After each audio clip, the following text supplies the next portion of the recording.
ನಾವೀಗ ಕೆ ಎದ ಚಾಯ್ಸ್ ಒನ್ನನ್ನು ನೋಡ್ತಾ ಹೋಗುವ. ಚಾಯ್ಸ್ ಒನ್ ವಿವರಗಳನ್ನು. ಚಾಯ್ಸ್ ಒನ್ನಲ್ಲಿ ಏನು ಹೇಳ್ತಾರೆ ಅಂತ ಹೇಳಿದ್ರೆ, ಈಗ ಅಭ್ಯರ್ಥಿಗಳಿಗೆ ಒಂದು ಸೀಟ್ ಸಿಕ್ಕಿರುತ್ತೆ ರೌಂಡ್ ಒನ್ನಲ್ಲಿ.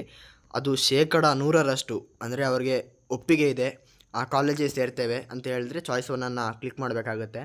ಚಾಯ್ಸ್ ಒನ್ ಕ್ಲಿಕ್ ಮಾಡಿದ ನಂತರ ಮುಂದಿನ ಸುತ್ತುಗಳಲ್ಲಿ ಅಂದರೆ ಯಾವುದೇ ಆಗಿರ್ಬೋದು, ಯು ಜಿ ನೀಟ್ ವೈದ್ಯಕೀಯ ಅಥವಾ ದಂತ್ಯ ವೈದ್ಯಕೀಯ ಅಥವಾ ಇಂಜಿನಿಯರಿಂಗ್ ಯಾವುದೇ ಕೋರ್ಸ್ಗಳಲ್ಲೂ ಕೂಡ ಸೆಕೆಂಡ್ ರೌಂಡಲ್ಲಿ ಭಾಗವಹಿಸಲು ಅವಕಾಶ ಇರೋದಿಲ್ಲ. ಓಕೆನಾ? ಇದನ್ನು ನೀವು ಮೊದಲನಾಗಿ ತಿಳ್ಕೊಬೇಕಾಗಿರುತ್ತೆ.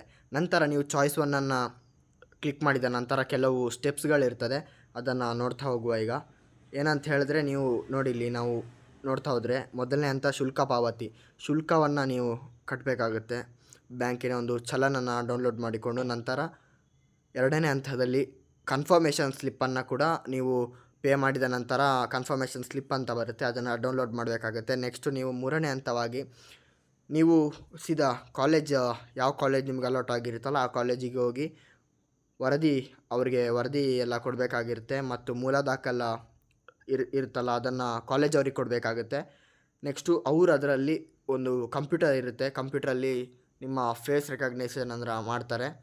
ಮತ್ತು ನಿಮ್ಮ ವಾಟ್ಸಪ್ ಹೇಗೆ ಕೆ ಎಯಿಂದ ಮೆಸೇಜ್ ಬರುತ್ತೋ ಅದೇ ರೀತಿ ವಾಟ್ಸಪ್ಪಲ್ಲಿ ಒಂದು OTP ಕೂಡ ಬರುತ್ತೆ. ಆ OTPಯನ್ನು ಅವ್ರಿಗೆ ಹೇಳಬೇಕಾಗುತ್ತೆ. ನಂತರ ಐದನೇ ಹಂತ ಏನಂತ ಹೇಳಿದ್ರೆ, ನೀವು OTP ಕೊಟ್ಟಿರ್ತೀರಲ್ಲ ಅದು ವೆರಿಫಿಕೇಷನ್ ಆದ ನಂತರ ಅವರಿಗೇ ಒಂದು ಅಡ್ಮಿಷನ್ ಆರ್ಡರ್ ಹೋಗಿರುತ್ತೆ, ಅದನ್ನು ಅವರು ಡೌನ್ಲೋಡ್ ಮಾಡಿಕೊಂಡು ಒಂದು ನಿಮ್ಮ ಕೈಗೆ ಕೊಡ್ತಾರೆ. ಸೊ ಇಷ್ಟ ಆಗಿತ್ತು ಚಾಯ್ಸ್ ಒನ್ನ. ನೆಕ್ಸ್ಟ್ ವೀಡಿಯೋದಲ್ಲಿ ಚಾಯ್ಸ್ 2 ಬಗ್ಗೆ ನೋಡ್ತಾ ಹೋಗೋಣ.